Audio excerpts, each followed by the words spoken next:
dhawaada dabaashana qiimaha badan wararka ugu dambeeya dunida wacalaha dhinaca diblomaasiyadda caalamka oo dhan waa qodobadii ugu dambeeyey ee wararka dabaashana qiimaha leh. hadda waxaan idiin hayaa calaamadii ugu horreysay ee dowladda maraykanka oo muujisay tanaasulaad loo arki karayo in ay waxyaalihii aynu ka hadlanay ee ahaa in ay isdhiibi karaan qaar ka mida dagaalamayaashu ayaan idiin hayaa. wasiirka wasaaradda maxogayaha dagaalka dalka maraykanka Pete Hegseth ayaa markaasi bikaaciyey in dowladda dalka maraykanku aysan gebi ahaanba doonayn wax la moodaya inay doonaysay oo hadeerto luqadda uu ku hadlay ay tahay inuu warka qaraabeynayo. waxaad kaloo dabashada qiimaha badan aad maqli doontaan gebi ahaanba wadamadii caalam carabi oo diyaaradda shahiid ay ku ciyaartay isku tagga imaaraadka carabta ta ka dhacday lamana arag lamana maqal iyo ta ka soconaysa. waxaana idin hayaa wararkii ugu dambeeyey dabashana qiimaha badan. waxaad kaloo maqli doontaan wax allaale wixii warara ee marba iska soo daba dhacaya ee halkan ka caddaada ayaan rabaa in aan dabashana qiimaha ka caddaado. waxaan ka wadaa ee lasoo clear gareeyo ee ah wararka nadiifta ee xogta runta ah inaan idila wadaagaan ku horreysiiyo horta isku tagga imaaraadka carabta ceelkii riigii ugu weynaa uu ka jiray markaasi ceelka laftiisii ahaa ayaa diyaarada ku dhaceen. muuqaalo ayaa muujinaya in ay gebi ahaanba burburka aadka u weyn iyo markaasi smoogu cirka isku shareeray dalka isku tagga imaaraadka carabta. buuqa iyo markaasi ceelkan wuxuu ku yaallaa badda dhexdeeda. hadeertana waxaa qabsaday gantaallo loo malaynayo in ay xambaarsan tahay diyaaradda shahiid dron waa diyaaradda la qaba waayey. cid xal u haysaana ma jirto diyaaraddaas ilaa hadeerto. dowladda maraykankana raadaaradeedii nooc walba ay yihiin way ka fakatay. islamarkaana diyaaradda yar ee shahiid waxay noqotay tan dunida loogu hadalhaynta badan yahay. bar kasta oo la furo telegram kasta lasoo dhigo muuqaal kasta shahiid ayaa geysatay, shahiid ayaa halkaasi ka kacday. waxaanad moodaa magacu inuu yahay magac wax la socdaan loo bixiyey oo xaqiiqatan aad moodayso magacaasi inuu noqday magaca hadeerta ugu weyn ee baraha trending gareynaya ee ugu weyn ee baraha bulshada. markaad ku qorto magaca shahiid ayaa ugu ballaaran oo maray inkastoo xitaa hash cid u samaynin ama hashtag u samaynin, haddana qof walba oo wariyaha iyo qof kasta oo markaas wartaminaya iyo muuqaal duuba kasta waxa uu u muuqdaa in uu magacaasi faafinayo. dowladda boqortooyada sacuudi arabia ayaa dhinaca kale iyaduna waxay sheegtay in ay sii socdaan markaasi weerarada lagu hayo iyadoo sacuudigu ay ka digayso inay suurtagal tahay inay tallaabooyin military ay qaado. hanjabaad aad tirabeel u ah ayay sacuudigu ay markaasi ay dirayaan. waxaana wararka qaarkood ay hadeerta xaqiijinayaan in dowladda boqortooyada sacuudigu ay ka fakerayso in ay argoosi qaado, laakiinse waxaa la sheegay tanuna in ay tahay xisaab noqon karta mid khaldanta. sababtoo ah dowladda sacuudigu inay dagaalkan hadday iiraan weerar ku qaado oo gudaha iiraan ay meela weerarto waxaa loo arkaya inay ku biirtay isbahaysiga Israa'iil. sidaa daraaddeedna ee maraykanku uu la socdo Israa'iil ay hogaaminayso, waayo hogaankan dagaalkan hogaankiisa ama leadershipka dagaalkan waxaa iska leh markaasi ama gaar u noqotay Israa'iil. waxaa gudoomiya Netanyahu. dadka maraykanka ah ee wariyaasha saas ayay isla qaateen intooda badan marka laga reebo kuwa warmoorgariska ee dagaalka ayagu taageersan. intii kale oo dhan waxay leeyihiin waa dagaalkii Israa'iil ee maraykanka. marka CNN-ka ayaa saacadii ugu dambeeyay laakiin leexday oo markii hore dagaalka kasoo horjeeday, laakiin hadeerto wuxuu qorayaa CNN-ku dagaalka maraykanka iyo iiraan ayuu qorayaa, ama US war on Iran ayuu qorayaa, ama dagaalka iiraan ka dhankaa ee maraykanka ayuu qorayaa. laakiin dad badan waxay leeyihiin dagaalka iiraan Israa'iil oo maraykanka wadata oo iiraan ku hayso ayay leeyihiin. saasay leeyihiin. marka erey bixinta iyo warbaahintuna waa meelaha ugu waaweyn ee narrative iyo cajibaadka xakaayaduna ay ka socoto iyo meesha ay kasoo burqanayso ilaha jihaynta bulsho iyo weliba markaasi siyaasad iyo geopolitics haday noqoto iyo dabcan hadday noqoto dadka si loo jeegayo. haddaba xogayaha gaashaandhigga dalka maraykanka Pete Hegseth ayaa calaamad bikaaca markii ugu horreysay muujiyey, taasoo ah inuu warka qaraabeeyey, taasoo horudhac u noqon karta markaasi predictionkeeni.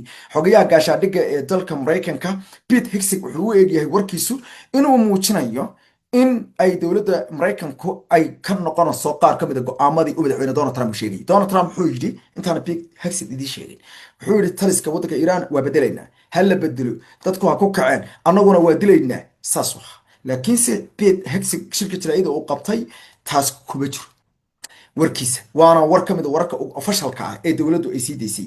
waxa uu yidhi dagaalkan gebi ahaanba loogumana yeeri karo in uu yahay markaasi ayuu yidhi dagaalka bedelka taliska waddanka iiraan. xukuumadda waddanka iiraan dagaalkan inaanu ku bedelno ujeedadiisu ma aha. warkaasba kuu dhacay waa bikaacii ugu horreeyey ee calaamadii koowaad ee muujinaysa in ay dhinac kale aaday, islamarkaana dhinaca nabadda ay u soo noqotay, islamarkaana qolada nabadda hor qaadata ayaa dabcan noqotay maxay tahay waxaa haybta laga saaraya maanta kii hara waxaa markaasi qofka ugu horeeya ee arrin noocaas oo kale calaamad muujiyay iiraan warka laga hayaa waa saddex arrimood isma dejinayno in yarna ma dhimano culayska iyo duulaanka dagaal iyo weliba weerar iyo weer celiska waa qodobka labaad ee iiraan ay go-aanka ku gaadhayna waxaa weeye wadahadaladii waa joojinay waa ka baxnay qodobka saddexaad ee iiraan wadahadalka ku gaadhay waxaa weeye wax tanaasulaba kama ogolinba nuclearkayga xitaa ay hadda lahayd halkaasay taagan tahay marka gantaalo iyo warkooda iyo iska ilow iyo bahalkii iska ilow marka Pete Hegseth wuxuu yidhi ma dagaalkani ma looguma yeeri karo wax loogu wici karo maaha ayuu yidhi regime change wuxuu ugu yidhi this not ayuu yidhi so called regime change war ayuu yidhi dagaalkii loogu wacayay ma aha ayuu yidhi ama loogu wici lahaa ama wixii loogu wici lahaa maaha buu yidhi talis bedelid ama xukuumad bedelid ama dowlad bedelid laakiin waxa uu yidhi waxaanu doonaynaa ayuu yidhi in rajiimka ama talisku uu gebi ahaanba wax dunida u wanaagsan laga qabto ama arrin dunida u wanaagsan gebi ahaanba dunida u wanaagsan dhaqan dunida u wanaagsan uu la yimaado baanu doonaynaa wey marka macnaheedu waxa weeye dunida wax la wanaagsan talisku seebuu ula imaanaya wuxuu ula imaanayaa in la wada hadlo soo maaha oo aad nabad la qaato oo qolo nabad qaadato halkaas uun ayaa taana loo fahmay dhinaca kalena dowladda madaxweyne Donald Trump ayay tan ku tahay kala hadal madaxweyne Donald Trump carabkiisii laga hayay wuxuu ahaa in taliska dalka Mareykanka la doonayo anagu dagaalkan anagu maana bilaabin laakiinse waanu dhamaystiraynay kaliya ayuu yidhi wasiirka xogyaha gaashaandhigga dalka Mareykanka markii la weydiiyey lagu yidhi dagaal ayaa dalka geliseen horay ayuu dagaalku u soconayay ayuu yidhi anagu maana bilaabin yaa bilaabay marka haddaysan iyagu bilaabin ma iiraan ayaa bilowday oo dagaalka Mareykanka ku bilowday ma Israa'iil ayay iiraan ku bilowday dagaalka marka runta laga hadlo Israa'iil ayaa dagaalka bilowday laakiin Mareykanku markaa uu ku biiray dad badan ayaa markaasi leh dagaalkii Mareykan maaha this is not your war Mareykan dagaalkaagi maaha dagaal soconaya ayaad kusoo biirtay halka xaqiiqda ah erayga wasiirka gaashaandhigga hadalkiisa ku jirana waa kaa annagu ma bilaabin dagaalka Israa'iil baa dagaalka bilowday laakiin idinkuna waad ku biirteen sidaa la ajrigeed xukuumadda madaxweyne Donald Trump iyaga ayaa ku biiray dagaalkan dabadeedna hadalkana wuxuu dhaliyay marka in tobanaan qoraal iyo tobanaan analysis ama wax loo yaqaano marka commentatorska dalka Mareykanka political analysis ugu waaweyn ay qaada dhigayaan ay leeyihiin ma dagaal socdo ayaanu iskaga biir inagoon hubsan inagoo food la qaadin inagoo kongresska loo sheegin ayadoo laga tashan ayadoo waxba la isweydiin ayadoo gebi ahaanba aan la ablayn weli waxaa sii socota ayaduna in shirkadii loo yaqaanayay websadadii ugu waaweyn Amazon Web Serviceski ama adeegyadii oo dhan ee shirkadda ay caalamka carabi ka go'an tahay oo ayadana ay dhibaato aad iyo aad ay u weyn tahay oo ka taagan tahay wararka ayaa xaqiijinaya in ay dowladda dalka Mareykanku ay magaca gaarka ee howlgalka ay ugu bixisay Operation Epic Fury marka ay magaca ula baxday taliyaha ciidanka qalabkiisa dalka Mareykanka General Dan Kane oo isaguna wariyaasha markaasi brief gareeyay aqalka Pentagonka intuu shirka jaraa'id tooska uu ka soconayay ayaa isagana laga dareemayay in hadalkiisa ay gabi ahaanba ay ku koobnaa isla markaana uu taxadir aad u badan muujinayay ayadoo wararka qaarkood ay sheegayaan markaasi wax loogu yeeray markaasi in uusan qorshaha dagaal uusan gacmaha ugu jirin isaga oo dadka xirfadlayaasha la leeyahay ee militariga dalka Mareykanka arrintan way ka soo horjeedeen ee Trump iyo kooxda markaasi gacanta ugu jirta dhaqdhaqaaqa gacanta ugu jira nidaamka Israa'iil ee Netanyahu ayaa arrinta gacanta ku dhigay arrin militariga dalka Mareykanka professionalska ahaa ee militarigiisu ay gabi ahaanba door weyn oo tala laga dhigaystay ama laga qaatay aysan hayn amar un baa la siiyey dagaalka galaa lagu yidhi kadina waa galan yahay sidoo kalena dekadii magaalada loo yaqaanay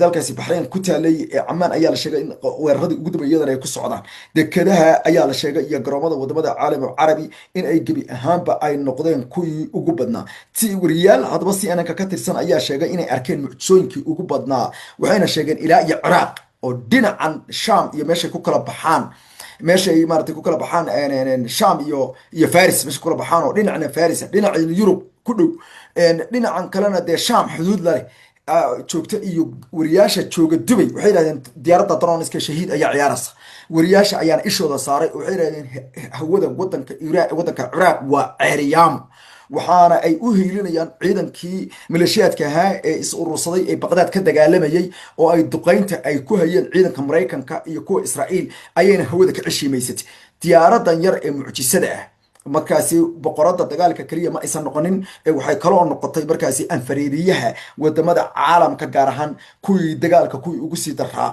ay wadaan. dhinaca kalena wararka ayaa xaqiijinaya in ay hadeerto ay si aad u xoogan ay usii socoto weeraro. dowladda maraykanku 4 askari oo dhimasho ayay qirsan tahay hadeerto, si uu sheegaya taliyaha ciidanka dalka maraykanka oo sheegay in uu dirayo tacsidii ugu dambeysay. sidoo kalena generaal kane ayaa sheegay in uu gebi ahaanba oo howlgalkan uusan ahayn howlgal, ayuu yidhi markaasi hal habeene. wuxuuna sheegay inay suurtagal tahay in dad kale dhimanayaan. kadib markii la weydiiyey hadalkii Donald Trump ayuu yidhi howlgalkani maaha markaasi dabcan ayaa la yidhi howlgalkii weynaa tan ciraaq maaha. ayaa sidoo kale laga soo xigtay xogayaha gaashaandhigga dalka maraykanka oo isaguna qiray in aysan ciraaq ahayn wadankani. shirka jaraa'idda socday daqiiqada usoo dhacaya ayuuna kamid ka yahay. wuxuuna yidhi iiraan ciraaq maaha, waa in taa la ogaadaa oo dadka maraykanku ay ogaadaan inaysan ciraaq ahayn. waa run iiraan ciraaq maaha oo 20 sannadood cunaqabatayntii lagu hayay isdhigatay ciraaq oo ka dhursugaysay inay raali geliso wadamada reer galbeedka, laakiin iiraan oo tashatay islamarkaana qaaday ayaa markaasi dabcan kamid ah. dabashana qiimaha badan isku noqonna wararkan waxay u baahan yihiin in lagu sameeyo dib u eegis dheeraada si aysan inooga raacin waxyaalo markaasi khaladaada aan hubino, islamarkaana aan u dayno timanka kale inaynu soo kala saarno, islamarkaana aan soo kala clear gareyno. wararkan waa isku soo noqonanaa warwareyn weeye kani, islamarkaana wararka kale ee hurfadhi media waa ceeryaamo. wararkuna si toos ayaan idinku fadhiyaa haddii eebba idmo. wax allaale wixii soo dhacana iyada oo markaasi gaashaaman tafqiya tiran, islamarkaana xaqiiqaysan ilaha iyo meelasha laga soo xiganaya inay kala cad yihiin. sidoo kalena lasoo farfaygareeyey muuqaalada ayaanu isla wadaagi doonaa. waxaana rajeynaya dhammaan muuqaalada idila wadaagan oo dhan inay yihiin muuqaalo wada sax ah, codka iyo muuqaalkuna ay iswada leeyihiin, falanqaynta iyo wararkuna is leeyihiin. dabcan nala joog, wararkana faafi, mahana ka tegin.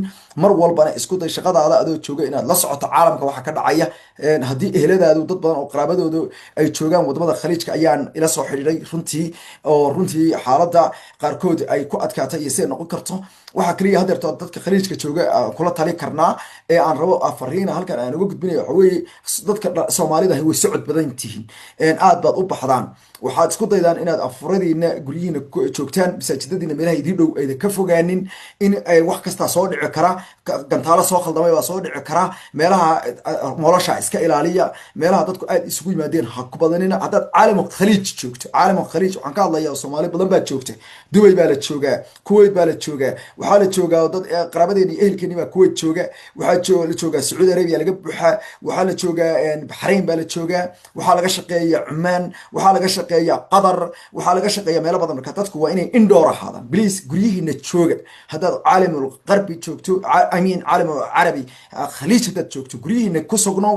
haddaad arday tahay, haddaad wax kala qabanaysa qiyaamuleylkaaga xataa haddaad hadeer oo kale xataa gurigaaga ku tukan karto, masaajidka kuugu dhow ku tuko. iskana ilaali meelaha saxmada, meelaha militarigu ay degan yihiin, garoomada diyaaradaha haddaad ka agdhow yihiin oo degantihiin areada. xataa haddaad meel kale helayso qaraabadaada kale la soo dhac oo aad. sidaas ayaan idinkula talinayaa. dadkana ha laga warhayo, qoysaskiina nala xidhiira. dad badan baa waxaa laga cabanaya telefoonada aan qabanaynin.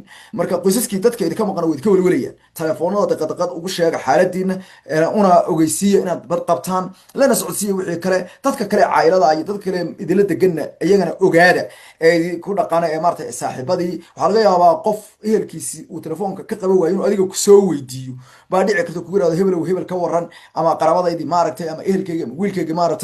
dhammaantood ilaahay hayna ammaansado, nabadna eeb kusoo dabaalo arrintan. amaana allo waana isku soo noqonana eebba idinkiis.